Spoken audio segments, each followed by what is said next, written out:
Welcome back to The Reset, episode 47. Do you avoid the heavy feelings or do you just face them? So what's happening in the world right now, there's a lot of uncertainty, and this is something I've talked about in episodes before. But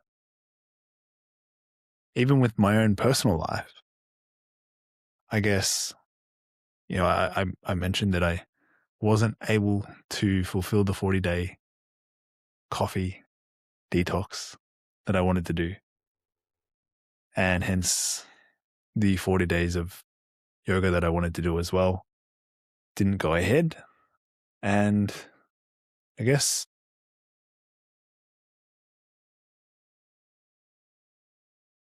the thing is, there's always going to be some form of heaviness in terms of feeling in your life.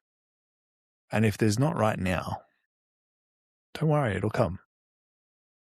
Because when we're in the ebbs and flows, the ups and downs of life, this is exactly what happens. You go from feeling very good to feeling pretty crap. And you only know what good feels like in comparison to feeling like crap. And the invitation here is not so much to just ride the high all the time or avoid the lows or even get comfortable with the lows. No, it's in those feelings of what's happening, there is a space where it's untouched by how you feel. It doesn't care how you feel. And in that space, you actually get to choose how you are. Because that is the being part of you. That is the infinite space. That is the limitless. Because it's only with conditions that we feel heavy, that we feel sad, that we feel joyful, actually. In many cases, when we feel happy, joyful is in the experience. And when you're being in the experience of life, it doesn't actually go on for a very long time. The average is 80 years, give or take, with differing age between men and women. So you've only got one shot at this life. And if it was really about material possessions, you probably read in the news that the CEO or the guy who took over and made OnlyFans what it is today, he died of cancer. And then I saw someone's post, someone quite popular and has a lot of influence, saying that it's basically, if you create karma, if you create cancer, the only thing is naturally that you actually get cancer. And I guess point is it's not always the case, right? There's bad people doing bad things, and there are also a lot of good people doing bad things. And if karma was literally what goes around comes around, it's not just in the negative, it's also in the positive. And what I mean by that, karma itself is just memory. Every action has a consequence. Every action, past action, is your karma. So what you're dealing with now in how you respond to life is because of your karma, is because of the memory that you formed, some of it genetic, some of it through personality. It's happening right now. How you react to the world is because of your karma. And you can either choose to accept it or you can choose to reject it. But shall you choose to reject it, the pathway to suffering is hell. Shall you choose to accept it, the pathway of that suffering is far less because you're moving towards truth. And there's no avoiding the truth. It's only the further away you are from truth, the more intense the suffering. And if you reflect in your life, probably you can look at those times where you felt the most disconnected. You felt the most intense suffering, the most depressed, the most hurt. It's because you weren't actually present with what was happening in reality. And I'll give a really good example of this. So when a dear loved one passes away, and I hope that your loved ones stay with you for an abundance of time. But if one of those people passes, coming to terms with their passing, there's a reason why there's 5 stages of grief, right? Acceptance comes pretty late. And it's the acceptance of our karma, acceptance of our reality, means we actually get closer and closer to truth, where there is less and less suffering. And so if you are present with the heavy feeling, with the pain that you're experiencing, you probably find at some point the pain and the suffering start to dissipate, start to disappear.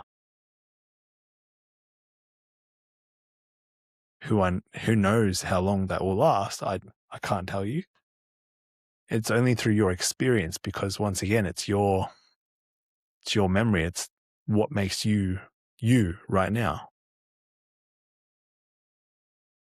All of your genetic factors and all of your personality factors and all of it as well, like what it takes to be a human being, the evolution of a human being. All of that is playing out right now. But the brilliant part of being a human being means you get to choose. If you're conscious enough, you can choose. And usually being conscious enough means you got to slow down. You got to let your brainwave state slow down. Because when you slow down, then you can start to see what's actually going on. And with what's happening in the world, there's a lot of uncertainty. Fuel prices are surging through the roof, which is going to have a big on-flow effect to the cost and the rising cost of living. We already saw interest rates go up. You're going to see, if the petrol crisis really does happen, the cost of groceries, the cost of everything will go up, because simply you cannot meet the demand. Trucks fuel Australia's economy and grocery shelves. If you take trucks off the road, that's it. There's no more. Australia stops. So what is being said in the media, there is actual truth to it. But the question is, do you play into the fear?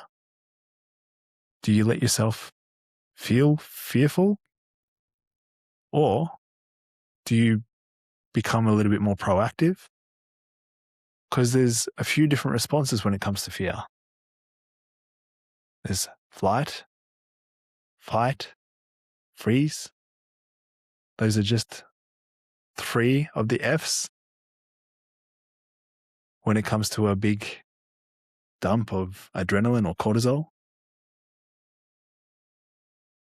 But with your breath, you can actually change your state even more. You can go from being in that sympathetic survival state to in a more relaxed parasympathetic, or what could be better known as more just relaxed, and essentially being able to take in new information, being able to think clearly not reactive.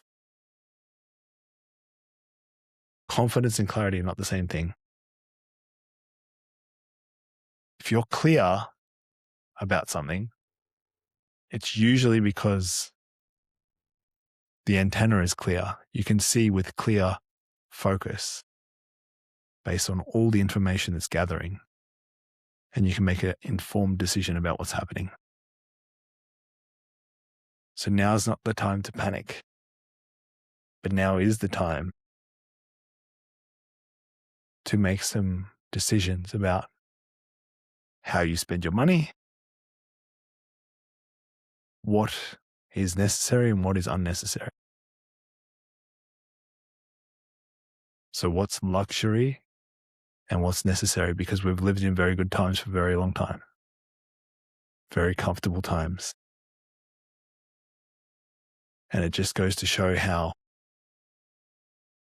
interconnected our global economy is. It affects everyone. I'm not saying this for you to become fearful. I'm just pointing out the fact that maybe those heavy feelings, maybe those things that don't allow you to continue doing the work are because there's deeper stories being played out in your head. There's unconscious behaviors and patterns that are coming out from being reactive to what's happening in the world. So take a breath in through the nose and out from the mouth, letting out a sigh.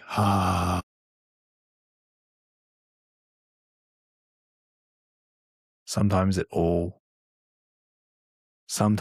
just taking a little pause and focusing on your breath allows you to settle, relax, and take in more and new information.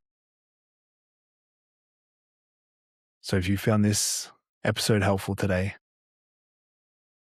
recommend it to just one person. That's how we grow.